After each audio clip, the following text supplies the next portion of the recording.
Good morning, everybody. Good morning. Welcome to Pillow Talk with Dr. Boyce and Dr. Alicia. My name is Dr. Boyce Watkins. I'm here with my lovely wife, Dr. Alicia Watkins, and we are laying against our pillows. How you doing, babe? I'm doing all right. We slept in today. We did not go to the gym. And why did we sleep in today? Because today is our Anniversary. yes, it is. It's our third Isn't that cool? 3 years. 3 years, and I've known you 30 years. That's insane. That's insane. That's crazy. It's Wow. crazy. 3 years of marriage, 30 years of friendship. And believe me, you sometimes in marriage you got to lean on the friendship to keep the marriage like solid. Uh-huh. I like being your friend. I really do. You like being my friend? Am Yeah, I your best friend? yeah, yes, you are. You absolutely are. You're my best friend, You're my best friend too. And you know what's whether you interesting? like it or not. What's crazy? Is like I liked being your friend even before I started dating you. Even though like a big chunk of the manosphere was calling me a simp. They think you just friends on me for 30 years or something. That's the funny thing because you always had a girlfriend, always. And I was always respectful of that. I was the one that was single. Mm. Well, I it's was the one, right? well, I actually enjoy being your friend. I know that men they say men don't enjoy being like kind of in the friend zone. Like I actually like being friends with you. It's not even like I don't know who made the rule to say that like a woman is only valuable in your life if you having sex. I really enjoyed being your friend, and even if I had never married you, I would have like really been like you would have still been a really significant part of my life. Oh, in some way. Maybe it was destined, voice. Yeah, yeah, yeah. It was And I, destined to and be this actually, to be way. truthful, I think when I started dating you, I was a little concerned because y'all ever go through that? You ever go through a thing where you find somebody attractive and they're a great friend, and then you start dating them, and then you find out they're a complete asshole? Like, that was my concern. I was like, what if she's just a like really mean girlfriend, And then the thing about it is like friendships are more flexible because, like you can have like a lot of different friends, but you can only have one like partner. You're only supposed to have one husband, one wife, right? So the stakes are just much, much higher. And if things go wrong, they really go wrong, right? So actually, so to some extent, there's like a little safety in friendship, which There is safety in yeah, friendship. when you Yeah. start dating, it's like risky because Yeah, because at this point, if we break up, I ain't gonna be your friend no more. I know, right? I mean, I'll be friendly to you, but we ain't gonna go to the mall. You ain't gonna help me pick out no outfit or something like that. We're not gonna be that kind of friend, you Yeah, know. yeah. Well, anyway, thank you all very much for the congratulations uh, and I appreciate all of you joining us today on Pillow Talk. And let me see. Let's see. Thank you, Lady Hicks and Yoshika and Rachel Ann and Justin Pender. I see all of y'all in here. I appreciate you. I even see Terrell who's explaining why I was a simp. He says, if you were a simp, it's because you didn't shoot your shot with her. Just my thoughts, but you still got the woman of your dreams. Congrats. Yeah, well, I ain't never been no simp, brother, and I ain't never been scared to take a chance, and and that's how I became whatever I am What today. would be the opposite of a simp? I'm so interested Maybe it's in a maybe how the are you supposed to behave? maybe it's a pimp. You supposed to be pimping me. Is that it? Oh I'm supposed to be. gosh, Am I that would supposed to never do it? work. I'm supposed to do a ditty. I'm supposed to like body slam you by the elevators. Oh, so Diddy's never been called a simp. Well, no. Well, that's You're what. supposed to act Well, like really, that Diddy. but that's what happened in hip hop. Like in hip hop, somebody I think it was like some rich white men who were like, we're gonna pay black men to act like complete monkeys and disrespect their women and act a damn fool. But that's what white men do that to their women. They do, but they don't make it. And they want us to emulate their No, no, behavior. but that's the thing. That it's not all white men that do that, and they don't promote. They don't celebrate men like that. They don't say, except unless you include like Donald Trump. But even Donald Trump ain't got a video like that, because even he was trying to cover up his little affair with Stormy Daniels. That's Listen, that's why he paid all that money to her. listen. If you look at it historically, that's how white men have been treating their women. Y- I Historically. would say true, but I would also say Just think about how I America was I formed. do agree. I do agree. I do agree. Hmm. But I think that there's good men and there's bad men. There's good Hmm. women, there's bad women, right? So bad men have treated their women this way. Okay, well, Good men have not. I'm talking about like culturally, historically in this country, it has been formed based on rape, thievery, Yeah, horrific acts have been conducted that created America in what it is today via slavery, and how brutal those white men were to those women. They were Well, brutal, and that was the culture of which America was formed. That was not who we were. Because remember, Africa is abundance. There's an abundance everywhere. So we don't need to fight and claw our way and operate on a place of lack. okay. But if think about how cold and vicious, think about cavemen who like drag their women behind them by their hair, like those images and stuff that you see, that's them culturally. Now, yes, of course Well, we've remember, yeah, evolved. I get You it. know I what I get mean? it. I'm I just get it. talking about as a I group get of it, but it people. doesn't have to be. I don't look at it as a them. I look at it as a segment of them, right? And I think that it's kind of like I don't want to over romanticize what it means to be black, as if black people are perfect. Lord knows, I know a lot of black people who are far from perfect, and I don't want to over romanticize it as if all white people are perfect or imperfect, right? I think that it's. I I'm think talking about yeah, culture. right. Oh, okay, okay. I get that. I get that for sure. But I also, and you're right. I mean, you go back. There's a lot of oppression of women, and I don't know. I don't know enough about exactly. The white settlers were not kind. And I mean, just think they invaded Africa with their Bibles and their guns. That's true. I mean, that's Like true. it was vicious. I don't doubt it. I mean, yeah, well, even if you look at stuff like Diddy and what's going on with what happened there. I mean, if you think about it, Diddy's whole career was propped up by people who were not black, the Clive Davises of the world, Yeah, people like to that, push right? That this nasty agenda of which, they want to make us out to be savages. well, you got a point there with that. We're like a projection of what's going on with them. Yeah, I don't doubt what you're saying. Yeah. Yeah, so yeah, so I guess if to go back to what you were saying about the word simp being, and I believe the origin of that word would be pimp. And it is interesting that when you look at hip hop culture, which was heavily influential on the black male community, there was an element back in the 1990s where pimp culture became a big part of hip hop. So it was kind of like, if you are not abusive to women, dismissive, disrespectful, non-committal, and just harmful to women, then you Hmm. weren't a real man, I right? mean, So if you yeah. show up, and let me finish this Hmm. point. So if you show up and you say, no, no, no, I don't really want to talk bad about women. I actually admire women. I love my woman. I want to be committed to my woman. I want to do same way other cultures do. Asian men and white men and African men, when they love their wives, they tell everybody how much they love their wives. They brag about the Hmm. Japanese man, honors his wife, and a Latino man honors his wife. Oh, But Italian. the Italian men, Italian right, men will for write sure. love songs about their wife, but you get into black male culture and you say, "Gosh, I love this woman. She's the light of my life, the apple of my eye." You have this really weird reaction from some men, that's almost like a child, very childlike, It and is very it's very childish. anti-survival because your species, your culture can't survive without its women.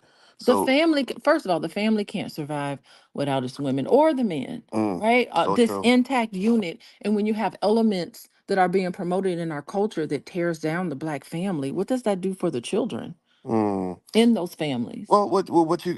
It's really interesting to mention this because I wish I had a graphic of it. But did any of y'all see? And hit the thumbs up button, by the way. Hit the thumbs up button. And actually, I didn't do my sound check real quick. Oh, Can y'all hear me? Okay, let me know if you can hear us. Okay. By the way, you're watching Pillow Talk with Dr. Boyce and Dr. Alicia Watkins. My name is Dr. Boyce Watkins. This is my wife, Dr. Alicia. My PhD's in finance. Her PhD's in social work. She's a full professor of social work and a licensed therapist. And her website, in case you want to see what she does, she also meets with a lot of clients individually, collectively, and as couples. You can go to coachingwithdralicia.com. That's coachingwithdralicia.com.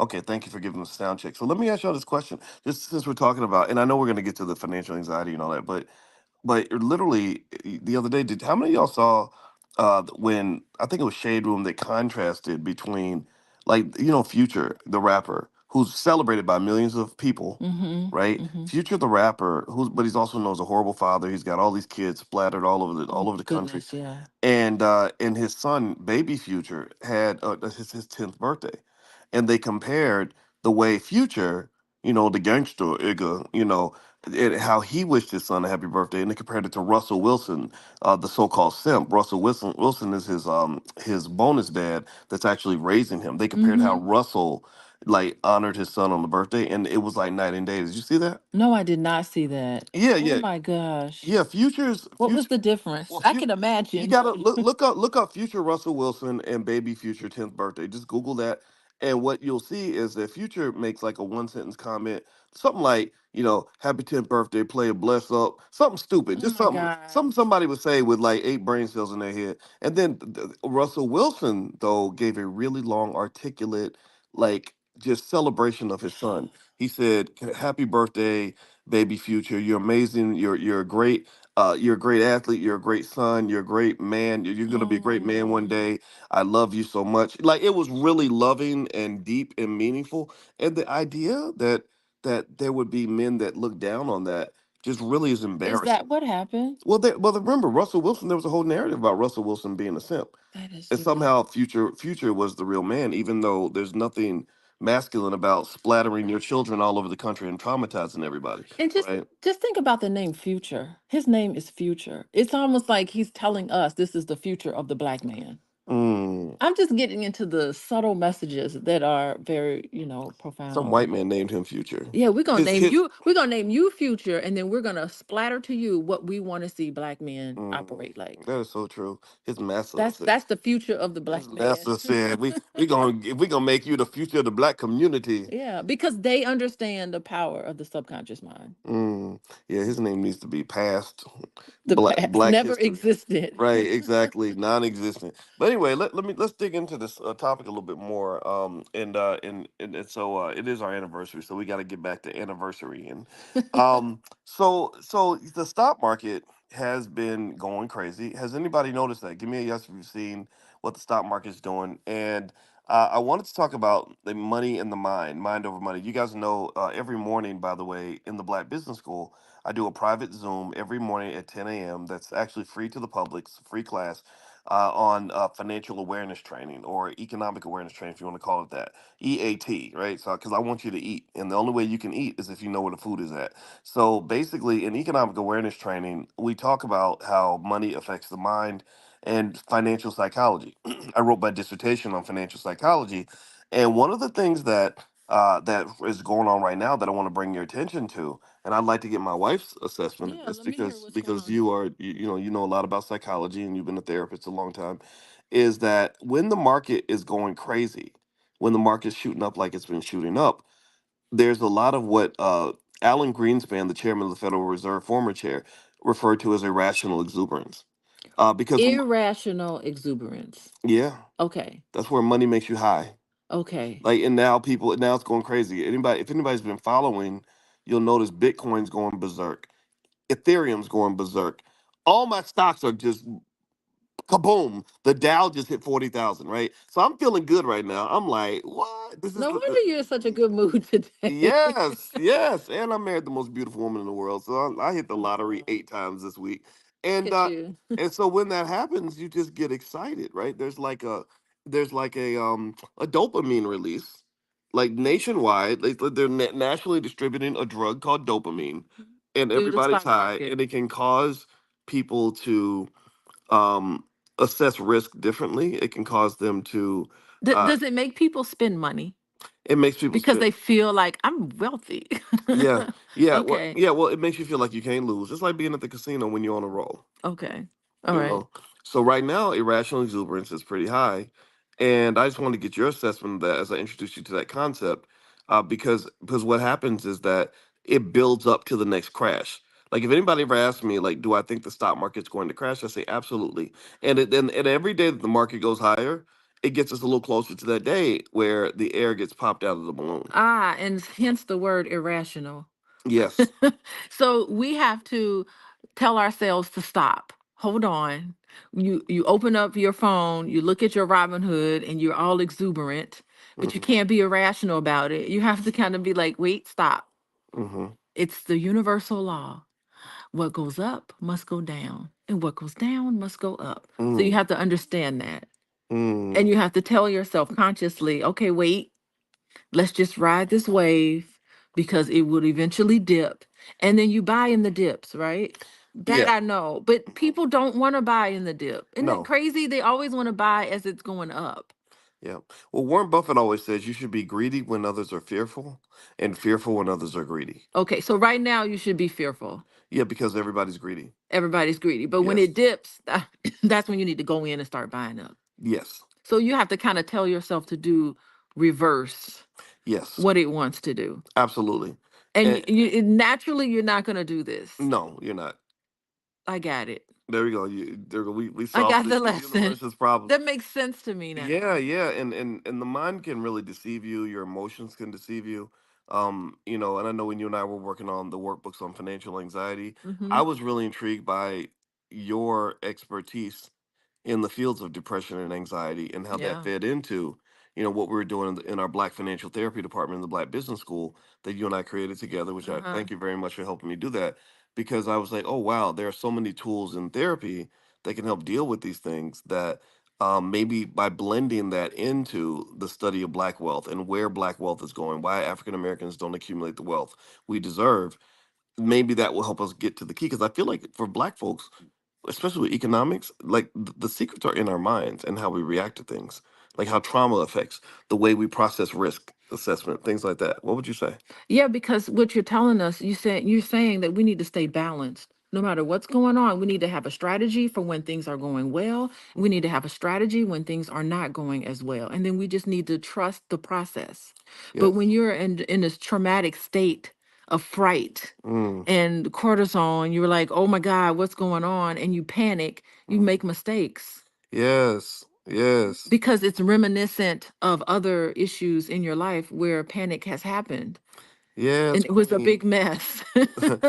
Yes, queen. Yeah, but you have to tell yourself, no, this is just in the moment. This too shall pass. So true. That is Yeah. true. That's true.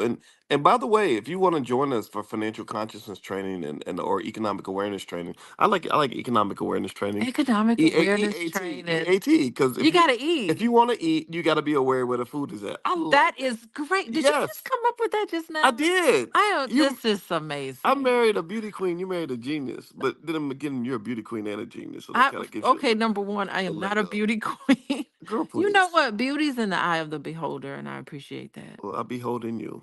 You do behold me. Yes. Okay. Yes. So by the way, if you want to join us for the economic awareness training, it's free to anybody that wants to join. You can come live for free. Just text the word morning to 87948. If you text morning to 87948, I'll send you an invitation. We're actually going to meet again this morning at 10 a.m. Eastern, and we do this every morning, 7 days a week. Bring your family, bring your kids, Look all at that you. stuff. Wait, so every morning you do a free class, basically? Yes. What do you talk about? We talk about all the things that make us economically aware and financially conscious. Think about it. If you're You give this away for free. I do because That's really something. this I was some love it. and it's something where I was like I don't know I feel kind of like it's weird that we want money and so many people want money but they're not Mhm. even aware of how money works. They're not even aware of where the money's at. You're not even aware money could be flying right past you, and if you don't have awareness, it's like an animal in the woods that's trying to hunt for food. Mhm. If he's not aware and skilled at hunting, he's not. The food could be right next to him. He wouldn't even know what food looked like. Because if the food shows up as a deer or a berry or something that you've never seen before, then you're gonna say, "Oh, I can't eat that," so you're gonna starve, right? Yeah, but you get into the psychology of abundance because the thing is that you're not, I don't know, it's so weird. Like your whole focus is on money, but when you operate in your business, you don't really focus on money. No, You really focus on just delivering a product and the money just comes to you. yeah. Like I don't think people understand. Like you have the Midas touch. Well, You have the Midas touch, but it's like you don't set out to make money, which I think is like really interesting. You set out because you want to be good at your craft and what you do and delivering your message. And that's all you focus on every day.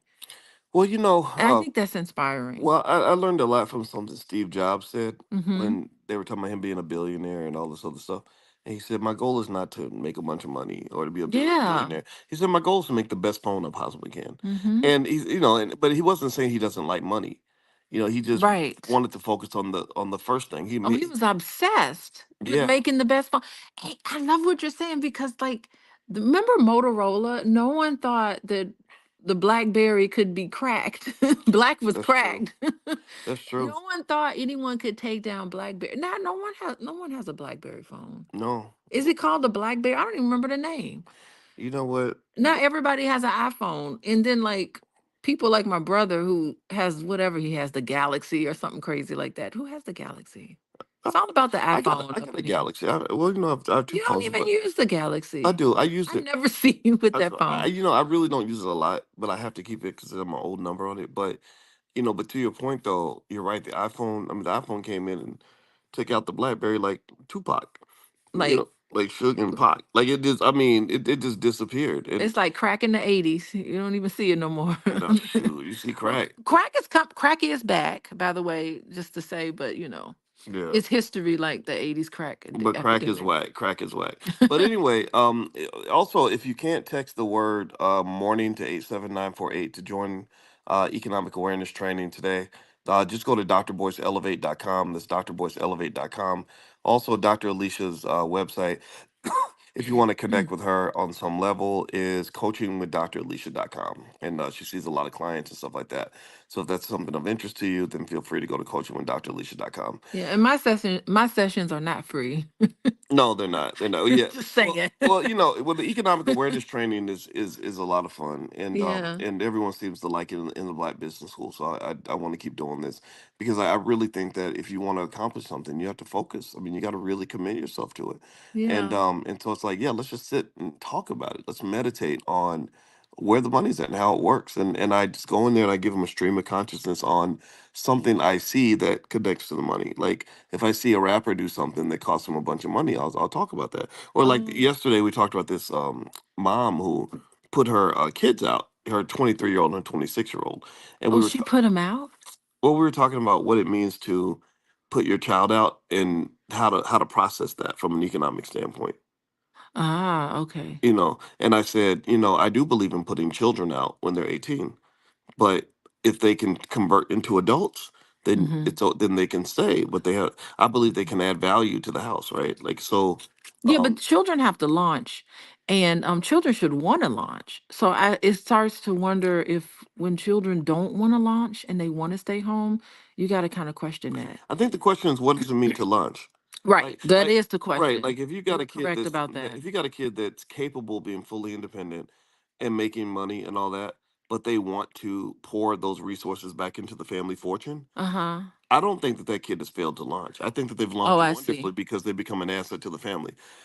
It's like going from dead weight to be a Uh-huh. productive weight. It's like turning from fat into muscle. Yeah, If but you're it's fat, then that's bad. But if you're mhm. muscle, then that propels the body forward. Yeah, what I'm saying, like developmentally, being capable of launching is different from actually doing it. And so in healthy family relationships, you would want a child to get to the point where they're saying, I want to be able to launch. So what Right. launch looks like, and if they don't want to launch, then you wonder about why is there a failure to launch, and that's an indication that there's an issue in the family. I do agree. So Well, what I go was ahead. going to say, and it was really nice when you mentioned helping the family business. I mean, I saw this in China. So at my home institution, there are a lot of like very wealthy Chinese families or whatever who own businesses. They'll send their children away to college to learn a specific thing so that specific thing can help the family business. So in a sense, they're launching, but at the same time, they're developing who and what they are as an individual, and then hence they can come back and give to the family. So there has to be a way for a child in a family when they're growing up to figure out their identity, and to understand your identity, you do have to do a launch process. I do. It's normal and healthy. Okay, I get that. I get that. And I think I think the question just becomes, well, what does launch look like? Because here's the problem. Yeah. Millennials can't, or not, I'm sorry, Gen Zers, they can't really go out and get their own apartments and their own houses. Do you know the cost of a house has almost doubled since the Yeah. pandemic? So they can't, it's really hard for them to just go out and pay another $2,000 a month in rent on top of whatever the family's paying. So you're a single mom, let's say, and you've got a healthy son or daughter, and you're paying 2,000 a month to for your rent. So you send your child to lunch. So now they're going to another landlord paying another 2,000 a month in rent. Mhm. I don't know if that's the most efficient approach, because now you're both giving away $4,000 a month in Mhm. family wealth. Both of you are corporate slaves because each of you have to go work for another white man in order to pay that rent to a white man. And I personally think that if the son or the daughter was able to be a productive asset in the life of the mother, Mhm. then you can collapse that energy back into the family, where you say, Mhm. instead of me paying 2,000 to have an apartment and then you paying 2,000 for an apartment, how about you stay here and you go find, you get work, or Yeah, you but build a where's the business. hero? Where's the hero's journey in that But scenario? Uh-huh. listen. But seriously, and then the son is giving the mother 1,000 a month, Mhm. and he's better off because he's only paying 1,000 now. He's not paying 2,000. The mother's better off because she Okay. has help, and then the family can actually get to a point where, instead of being in a deficit like so many other Americans, they can Mhm. get to a surplus and Mhm. save that surplus and buy a home and become wealth builders. Okay. You've taken us down this train, this long train ride. Yeah, but the thing is that how is that child going to develop its identity? There has to be a scenario where the child has its own sense of independence. As long as okay, Oh, as long as those elements are there, that's what's so important because it's there's going to be psychological stress in that household if that child feels trapped. There's nothing like when I would go to college and I would come home, like go visit my mom or go visit my dad, after 1 or 2 days, maybe about a third day, I'm itching to get back to my life, because I have developed this life. I'm trying to put on different hats, figure out who I am apart from my family of origin. Like, yes, my parents did a good job raising me, but I want to figure out who and what I am, what I can discover. How would I have met you? How would I have met you in the library of Indiana University if I hadn't launched? How would I have figured out that I wanted to be a therapist and all of the things that I want to bring into the family business? How would I have been able to discover who and what I am if there isn't a launch process? So yeah. yeah, what you're saying is logically makes sense, but in terms of developmental and psychological, it may not be the healthiest scenario, Well, just in that way. I think it's more. I think it's really more so not so much about saying one method is always the right method. That's It's, true. to me, it's more about knowing that you have options. Like, what I think, what I see from a financial standpoint is African American wealth drops because we're divided. It's divide and conquer. Mm-hmm. If I'm out here struggling by myself, you struggling by yourself, look at you and I, right? Look at how much better off we're able to be working together than we would be if we were separate. Mm-hmm. I'd have to have a separate place, you'd have a separate place. Each of us, would be sort of fighting that on our own individual struggle. And because, Disjointed. Yeah. yeah, Mm-hmm. and what I see when I see Gen Zers who can't pay the rent, who hate their jobs, who are buried under student loan debt, I say what you really need is you need teammates. That's the Mm-hmm. problem. Powernomics, and I talked to Dr. Claude Anderson yesterday, by the way, who sends his regards. Powernomics is a team. It basically says economics is a team sport, and so your family is your original team. And I don't know if we get that. I think that if the launch process involves isolating each other, you Oh, know, I see what you mean. yeah, I just, because Okay. even when I think about families, let me tell you one thing Dr. Anderson said to me yesterday that Mm-hmm. was really telling. Is um, he said, if you have children, that's the best blessing you can have. He said, because when you get older, you send all your kids out in the world, you launch them out the door, Yeah. and then when you get older and you really need somebody, there's Mm-hmm. nobody there. Well, He okay. said, don't nobody care about you. He said, cause, and then you got to pay thousands of dollars for a home health aid. Again, giving away more black wealth for Uh-huh. home health aides and all that because your children are not with you anymore. Well, who's gonna so wait, you want your child to wipe your butt? And it's not that I mean, the thing it's is you can not, well, still have a maybe home. not wipe your butt, but drive you to the hospital or cook food in the morning or, Okay. make sure you're Okay. okay. Like Because I think in many different ways, you're there for your parents. I'm here for my parents, my mother. I mean, you know what I mean? I don't know if you want to move them in, you can. I'm I would love to have do people in do in you the know house, well, you know how I'm there for my parents? I Yeah, can pay thousands of dollars a month for their home health care. If right. I was a regular guy with a regular job, it would be much harder for me to be there for them living in another state. I would Bless you. so oh, Bless you. You sorry got about allergies today. that. I think so. Mm-hmm. Yeah, so I really think, and if you go to Asian families, they have three generations in the house. They have the Mhm. kids, the parents, and the grandparents, and they don't put their elders in nursing homes much. Now, one thing I know about Asian, because I have a contract with an Asian company, so But now I'm Filipino's different from Chinese though. it is, but this culture, it's Asian culture that you Okay. get, and they do have generations there. I know it's like they will take care of their family or their parents will move in, but that's after they've gotten married. So they do have a launch process, where they launch, they do whatever, they go to school, become a nurse, most of them nurse or medical professional, and then they come back and then they live with their parents, Okay. Well, we can. get married and do all that. Well, we should continue this debate later. It's not really a debate. It's It's just almost a yeah, it's conversation. almost 8 o'clock, and I have a surprise for you at 8 o'clock. So I Oh, actually have to get out of here, guys. But I want to say thank you all for listening to us. This is okay. Pillow Talk with Dr. Boyce and Dr. Alicia Watkins. My name is Dr. Boyce Watkins. This podcast is also on Spotify. So if you go to Spotify and look up my name, Boyce Watkins. You can find the podcast there. And also, if you want to follow up with Dr. Alicia, she sees clients on an individual basis, collectively, etc. You can go to coachingwithdralicia.com. And also, if you want to receive free stuff from Dr. Alicia, you can just text the word love to 87948. Text love to 87948. So have a good day, everybody. God bless you. Thank you so much for listening, and we'll check back in with you again soon. Take care. Okay, goodbye, everyone. All right. Bye bye.